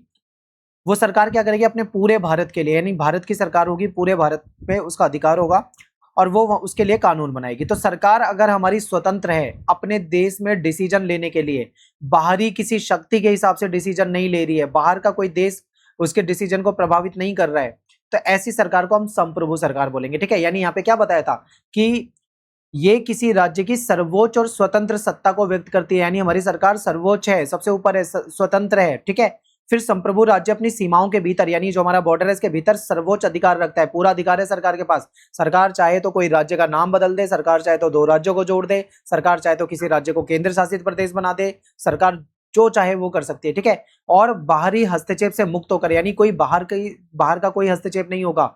ठीक है, यानी अगर वो बाहरी हस्तक्षेप से मुक्त होकर डिसीजन लेने की क्षमता हमारी सरकार के पास है, तो ऐसी सरकार को हम क्या बोलेंगे, संप्रभु सरकार बोलेंगे। ठीक है, तो ये बहुत इंपॉर्टेंट है। नेक्स्ट है संप्रभुता का अर्थ। अब इसी चीज को हम दोबारा समझेंगे तो आपको बहुत आसान लगेगा। यानी संप्रभुता का अर्थ क्या है कि राज्य की वो सर्वोच्च शक्ति, यानी राज्य का मतलब सरकार, सरकार की वो सर्वोच्च शक्ति जिसके अंतर्गत वो अपने आंतरिक और बाहरी मामलों में स्वतंत्र रूप से डिसीजन ले पाता है। ठीक है, कोई भी बाहरी शक्ति उसके अधिकार क्षेत्र में हस्तक्षेप नहीं कर सकती। और आधुनिक अंतर्राष्ट्रीय संबंधों में संप्रभुता जो होती है वो राष्ट्र राज्य की पहचान और स्वतंत्र अस्तित्व का आधार होती है। तो ये संप्रभुता है। संप्रभुता की प्रमुख विशेषता क्या होती है, सर्वोच्च सत्ता, यानी राज्य जो है, सरकार जो है अपने क्षेत्र के भीतर सर्वोच्च अधिकार रखती है। ठीक है, सरकार जो चाहे वो डिसीजन ले सकती है। फिर सेकंड पॉइंट है स्वतंत्रता, यानी राज्य जो है अपनी विदेश नीति और घरेलू नीति को निर्धारण करने में स्वतंत्र है। फिर है क्षेत्रीय अधिकार, यानी संप्रभुता एक निश्चित भौगोलिक क्षेत्र से जुड़ी होती है। और क्योंकि देखो एक निश्चित क्षेत्र होता है, उसी क्षेत्र के अंदर ही संप्रभुता काम करेगी। ठीक है, यानी भारत की सरकार है वो भारत के अंदर ही डिसीजन ले पाएगी, किसी दूसरे देश में स्टेट का नाम नहीं बदल सकती, किसी दूसरे देश में कोई कानून नहीं बना सकती, भारत में ही कानून बनाएगी। ठीक है, तो उसकी एक भौगोलिक क्षेत्र होता है, उससे जुड़ी होती है वो। बाहरी हस्तक्षेप से मुक्ति, यानी कोई अन्य राज्य, कोई दूसरी सरकार या कोई दूसरा देश उसकी आंतरिक नीतियों में हस्तक्षेप नहीं कर सकता है। ठीक है, अब पश्चिमी जो दृष्टिकोण है इसको समझते हैं। तो वेस्टफेलिया मॉडल, यानी पश्चिमी दृष्टिकोण में संप्रभुता की आधुनिक अवधारणा का विकास कब हुआ था, 1648 में वेस्टफेलिया की संधि जब हुई थी उसके बाद हुआ था। तो इस संधि ने स्वतंत्र और संप्रभु जो राष्ट्र राज्य है इसकी व्यवस्था को स्थापित किया। ठीक है, आज जो हम स्वतंत्र ये संप्रभु राज्य पढ़ते हैं इसकी शुरुआत यहाँ पे 1648 से हुई थी। फिर राज्य केंद्रित दृष्टिकोण, यानी पश्चिमी विचारक जो है वो कहते हैं कि राज्य अंतर्राष्ट्रीय राजनीति का प्रमुख अभिकर्ता है। संप्रभुता राज्य की सर्वोच्च शक्ति और स्वतंत्रता का प्रतीक है, यानी संप्रभुता जो है किसी सरकार की सर्वोच्च शक्ति और उसकी स्वतंत्रता को दिखाती है। और राज्य जो है वो सरकार जो है वो अंतर्राष्ट्रीय राजनीति का प्रमुख अभिकर्ता होता है। ठीक है, इसके बाद थर्ड पॉइंट है क्षेत्रीय संप्रभुता।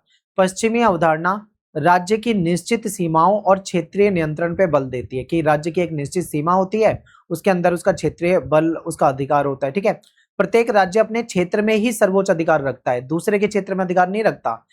फिर क्या है, गैर हस्तक्षेप का सिद्धांत, यानी पश्चिमी दृष्टिकोण के अनुसार किसी राज्य के आंतरिक मामलों में कोई दूसरा देश अगर हस्तक्षेप करेगा तो उसको गलत माना जाएगा। ठीक है, यथार्थवादी दृष्टिकोण, यानी यथार्थवादी विचारक संप्रभुता को शक्ति और राष्ट्रीय हितों से जोड़कर देखते हैं। उनके अनुसार संप्रभुता की जो रक्षा है इसके लिए शक्ति बहुत जरूरी होती है। बिल्कुल सही बात है, अगर सरकार शक्तिशाली है तभी वो अपनी संप्रभुता की रक्षा कर पाएगी, वरना कोई दूसरा देश उसको कब्जा सकता है। ठीक है, उसको प्रभावित कर सकता है। अब गैर पश्चिमी दृष्टिकोण को भी समझ लीजिए।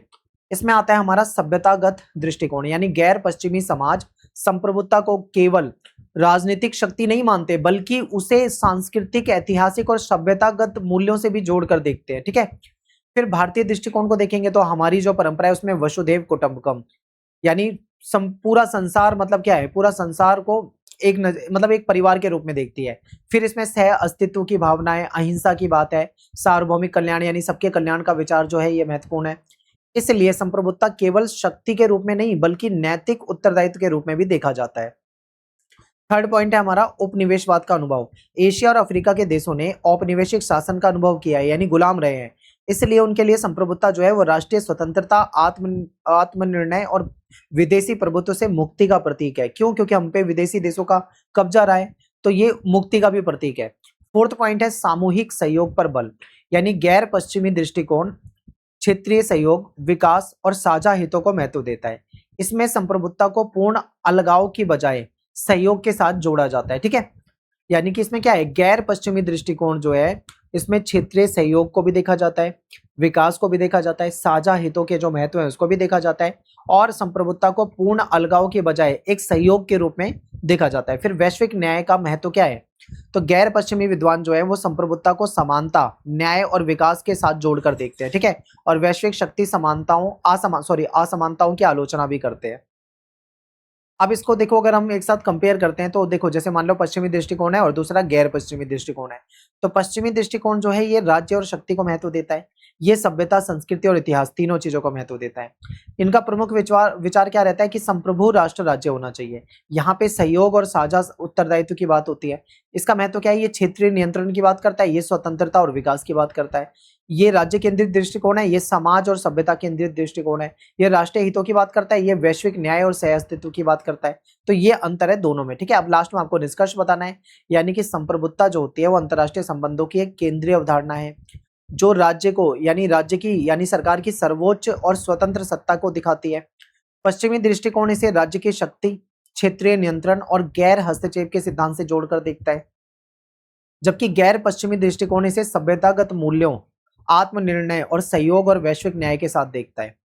वर्तमान वैश्विक युग में संप्रभुता की अवधारणा केवल शक्ति तक सीमित नहीं है, बल्कि ये सहयोग और विकास के मानवीय मूल्यों से भी जुड़ गई है। ठीक है, तो यानी देखो निष्कर्ष में क्या करना है, जो आपने आगे आंसर लिखा है ना उसमें से कोई 2 लाइन उठा के आप निष्कर्ष में लिख दो, ज्यादा डिटेल में इसमें घुसने की जरूरत नहीं है। ठीक है, अगला प्रश्न है कि वैश्विक अंतरराष्ट्रीय संबंध पर समकालीन जो बहस है इस पर एक निबंध लिखे, यानी वैश्विक अंतरराष्ट्रीय संबंध पे जो आज के समय में जो बहस हुई है उसके बारे में आपको बताना है। ठीक है, तो देखिए वैश्विक अंतरराष्ट्रीय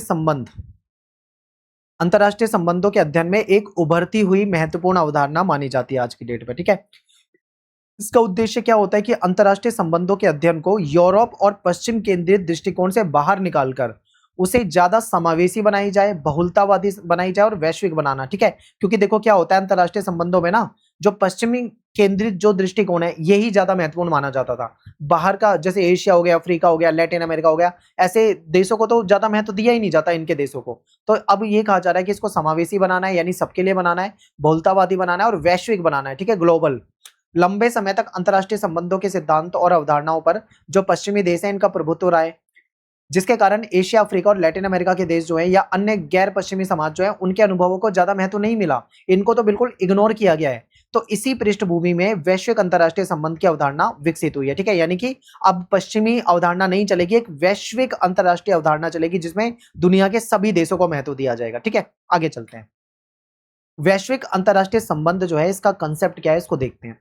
तो वैश्विक अंतरराष्ट्रीय संबंध का अर्थ ऐसा अध्ययन है जिसमें विश्व के सभी क्षेत्रों, सभ्यताओं, ऐतिहासिक अनुभवों को समान महत्व दिया जाता है। ठीक है, यानी आज अगर हम देखें तो जो वैश्विक अंतरराष्ट्रीय संबंध है इसका मतलब यह है, इसका अर्थ ऐसा अध्ययन है जिसमें विश्व के सभी क्षेत्र, विश्व की सभी सभ्यता, आप समझिए इसमें केवल पश्चिमी देश नहीं है, विश्व के सभी क्षेत्र, सभी सभ्यता, सभी ऐतिहासिक अनुभव, सबको समान महत्व दिया जाएगा। ये नहीं कि खाली पश्चिमी देशों को पकड़ के चलते रहो, ऐसा नहीं है। ये दृष्टिकोण अंतरराष्ट्रीय संबंधों को केवल पश्चिमी अनुभवों तक सीमित नहीं रखता है, बल्कि विभिन्न समाजों और संस्कृतियों के योगदान को भी स्वीकार करता है। ठीक है, यानी कि अलग अलग जो समाज हैं, अलग अलग जो कल्चर हैं, उनका क्या योगदान है उसको भी ये स्वीकार करता है, सबको मतलब बराबर मान के चलता है। फिर इस पे कुछ समकालीन बहस हुई है उसको देखते हैं। सबसे पहला है यूरो सेंटर, यानी यूरो केंद्रवाद बनाम वैश्विक दृष्टिकोण। ठीक है, यानी यूरो केंद्रवाद वर्सेस वैश्विक दृष्टिकोण, ग्लोबल जो नजरिया है उसको देखते हैं। तो यूरो केंद्रवाद क्या होता है, इसमें केवल यूरोप को मेन केंद्र मानकर देखा जाता है, यूरोप के नजरिए से दुनिया को देखा जाता है, यानी पश्चिमी नजरिए से देखा जाता है। लेकिन अब इसको ना मान के वैश्विक केंद्रवाद की, वैश्विक दृष्टिकोण की बात चल रही है। ठीक है, तो वैश्विक अंतर्राष्ट्रीय संबंधों की सबसे महत्वपूर्ण बहस जो है वो यूरो केंद्रवाद से जुड़ी है। परंपरागत अंतर्राष्ट्रीय संबंध सिद्धांत जो है मुख्यतः यूरोप के ऐतिहासिक अनुभवों पर आधारित होता है। यानी परंपरागत जो अंतर्राष्ट्रीय संबंध होते हैं, इस सिद्धांत को अगर हम देखें तो यूरोप के जो ऐतिहासिक अनुभव होते हैं, ठीक है, जो भी उसके एक्सपीरियंस है उस पे आधारित था। यही चल रहा था आजकल। लेकिन आलोचक कहते हैं कि इन सिद्धांतों में गैर पश्चिमी समाज को तो इग्नोर कर दिया आपने, बस पश्चिमी देशों को लेकर चल रहे हो। तो वैश्विक अंतर्राष्ट्रीय संबंध जो है वो इस प्रभुत्व को चुनौती देता है और कहता है कि विविध अनुभव यानी अलग अलग जो अनुभव है, अलग अलग देशों के जो अनुभव है उसको भी तो शामिल करो। खाली यूरोप को लेकर चलोगे तो काम नहीं चलेगा। ठीक है, तो ये है बहस। अब दूसरा पॉइंट देखते हैं, पश्चिमी और गैर पश्चिमी ज्ञान पे बहस। एक महत्वपूर्ण बहस ये है कि क्या अंतरराष्ट्रीय संबंधों के सिद्धांत सार्वभौमिक हैं, यानी सबके लिए हैं, या केवल पश्चिमी परिस्थितियों की उपज है। देखो, अब पर जो पश्चिमी जो अनुभव है वो पश्चिमी देशों के लिए ठीक हो सकते हैं, लेकिन वो दूसरे देशों के लिए कैसे ठीक हो सकते हैं भाई? वो एशिया के देशों के लिए कैसे हो जाएंगे? अफ्रीका के देशों के लिए कैसे हो जाएंगे? अब अमेरिका महाद्वीप के जो देश हैं उसके लिए कैसे हो जाएंगे? वहां पे नहीं चलेंगे। तो ऐसे में क्या ये सार्वभौमिक हैं? इस पे क्वेश्चन उठता है। ठीक है, फिर वैश्विक दृष्टिकोण के जो समर्थक हैं वो मानते हैं कि भारत हो गया, चीन हो गया, अफ्रीका है, लैटिन अमेरिका है, इनके जो राजनीतिक अनुभव हैं, इनके जो सिद्धांत निर्माण है, ठीक है, इनके राजनीतिक अनुभव को भी तो सिद्धांत निर्माण में योगदान दे सकते हैं। इनको क्यों नहीं महत्व दिया जाता है? केवल पश्चिमी देशों को क्यों महत्व दिया जाता है? ठीक है, इस चीज पे खूब बहस चली है। स्वदेशी सिद्धांतों की आवश्यकता। हमारे जो समकालीन विद्वान हैं वो ये तर्क देते हैं कि अंतरराष्ट्रीय संबंधों के अध्ययन में हमको स्थानीय और स्वदेशी ज्ञान और हमारी जो परंपरा है इसको भी तो शामिल करना है। भारतीय विचारधारा हो गई, कौटिल्य का अर्थशास्त्र हो गया, वसुधैव कुटुंबकम की जो विचारधारा हो गई, एशियाई राजनीतिक अनुभव हो गए, हमारे अंतरराष्ट्रीय संबंध हो गए, ठीक है, इन सब चीजों को भी शामिल करो तभी ये समृद्ध बनेगा, तभी ये जो सिद्धांत बनेंगे। ठीक है, ऐसा नहीं कि बस पश्चिमी देशों को पकड़ लो, बस उनकी ही विचारधारा पे चलते रहो, ऐसे काम नहीं चलेगा। भारतीय विचारधारा, भारतीय जो कल्चर है, हमारी जो एशियाई जो राजनीतिक अनुभव है उसको भी इसमें शामिल करना होगा। अगला पॉइंट है सभ्यतागत मूल्यों की भूमिका। यानी वैश्विक अंतरराष्ट्रीय संबंध जो है विभिन्न सभ्यताओं के मूल्यों को महत्व देते हैं।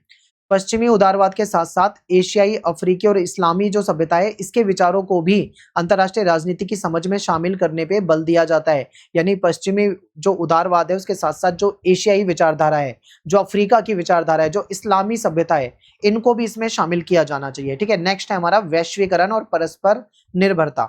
यानी वैश्वीकरण ने विश्व के देशों को पहले से ज्यादा एक दूसरे पर निर्भर बना दिया है। आज व्यापार, तकनीक, संचार, प्रवासन, वित्तीय गतिविधियां, इन सब ने अंतरराष्ट्रीय संबंधों के स्वरूप को बदल दिया है। इस कारण पारंपरिक राज्य केंद्रित दृष्टिकोण की सीमाएं स्पष्ट जो है वो हुई है। ठीक है, अब कहने का मतलब क्या है, आज के समय में वैश्वीकरण का दौर है, दुनिया के सभी देश इससे प्रभावित है। हम कहीं ना कहीं किसी ना किसी चीज के लिए किसी दूसरे देश में निर्भर हैं। ठीक है, हम व्यापार करते हैं तो कुछ चीजें हम अपनी बेचते हैं, तो कुछ चीजें दूसरों से भी खरीदते हैं। हर देश के पास सारे संसाधन नहीं है, हम कहीं ना कहीं एक दूसरे पर निर्भर होते हैं। ठीक है, तो आज के समय में परस्पर निर्भरता है एक दूसरे के ऊपर, चाहे वो व्यापार के मामले में हो, तकनीक के मामले में हो, संचार के मामले में हो, प्रवास के मामले में हो, या किसी वित्तीय गतिविधि के मामले में हो। ठीक है, तो आज के समय में अंतरराष्ट्रीय संबंधों का स्वरूप बिल्कुल बदल गया है। तो ऐसे में ये जो पश्चिमी विचारधारा थोपने की कोशिश की जाती है, इससे काम नहीं चलेगा।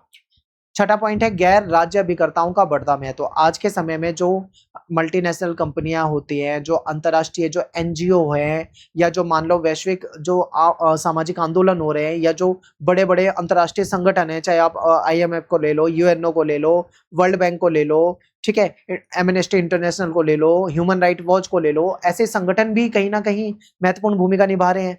इनका भी महत्व बढ़ रहा है, तो इनको भी महत्व दिया जाना चाहिए। ठीक है, सातवां पॉइंट है हमारा वैश्विक चुनौतियों और मानव सुरक्षा। समकालीन अंतरराष्ट्रीय संबंधों में जलवायु परिवर्तन, महामारी, आतंकवाद, मानव तस्करी, साइबर सुरक्षा, पर्यावरणीय संकट जैसे मुद्दे जो हैं ये प्रमुख बन गए हैं। इन समस्याओं का समाधान जो है केवल राष्ट्रीय स्तर पर संभव नहीं है, इसलिए हमें वैश्विक सहयोग की आवश्यकता भी जो है वो बढ़ गई है। ठीक है, आठवां पॉइंट है वैश्विक न्याय और समानता। यानी वैश्विक अंतरराष्ट्रीय संबंध की एक अन्य महत्वपूर्ण बहस है वो इस चीज पे चली है कि विकसित और विकासशील देश, यानी जो विकसित देश हैं और जो विकासशील देश हैं, इनके बीच में ना असमानता जो है इससे जुड़ी हुई बहस भी खूब चली है। यानी जैसे मान लो अब मैं यहाँ पे पृथ्वी बना देता हूँ, मैं इसको दो हिस्सों में बांट देता हूँ। इसको क्या कहा जाता है? इसको नॉर्थ कहा जाता है। ठीक है, इसको ग्लोबल साउथ कहा जाता है, यानी ये साउथ है। तो साउथ में आ जाते हैं विकासशील देश और यहाँ पे आ जाते हैं विकसित देश। अब इनके बीच में जो भेदभाव है, जो असमानता है, इस पे खूब बहस चली है। तो इसमें क्या होता है, जो ये वैश्विक साउथ है, इनके देश जो है अंतर्राष्ट्रीय संस्थाओं में अधिक प्रतिनिधित्व की मांग करते हैं और न्यायपूर्ण वैश्विक व्यवस्था की मांग करते हैं। ठीक है, यूएनओ में भी अपना प्रतिनिधित्व की मांग करते हैं। तो ये भी एक महत्वपूर्ण बहस का विषय बना हुआ है। फिर वैश्विक अंतर्राष्ट्रीय संबंध का महत्व क्या है? तो आज के समय में अगर हम देखें तो अंतर्राष्ट्रीय संबंध को अधिक समावेशी बनाएगा ये। गैर पश्चिमी समाजों के अनुभव को भी ये महत्व देता है। विविध यानी अलग-अलग जो सभ्यता है, जो अलग-अलग संस्कृति है, इसको भी अध्ययन का हिस्सा बनाता है। केवल पश्चिमी देशों की सभ्यता को मत पढ़ो, पूरी दुनिया की सभ्यताओं को पढ़ो। वैश्विक समस्याओं के समाधान हेतु सहयोग को बढ़ावा देता है। ज्ञान के लोकतंत्रीकरण और बहुलवाद को प्रोत्साहित करता है। एंड में आपको बताना है निष्कर्ष, यानी इसमें आपको सिर्फ 2 लाइन लिख देनी है, कुछ भी 2 लाइन पूरे आंसर में से लिख दो, आपका आंसर खत्म हो जाएगा, ठीक है? तो चल अब यहाँ पे हमारा क्या है, खत्म हो जाता है। तो चलते हैं अब नेक्स्ट वीडियो पे। अब आपका जो अगला सब्जेक्ट है उसकी वीडियो आने वाली है, तो इसको लाइक कर दें, वीडियो को शेयर कर दें, कमेंट कर दें और अगर सब्सक्राइब नहीं करा है तो हमारे चैनल को सब्सक्राइब करें। ऑल द बेस्ट आपको एग्जाम के लिए, ठीक है? और मिलते हैं नेक्स्ट वीडियो में। Thanks for watching. जय हिंद, जय भारत।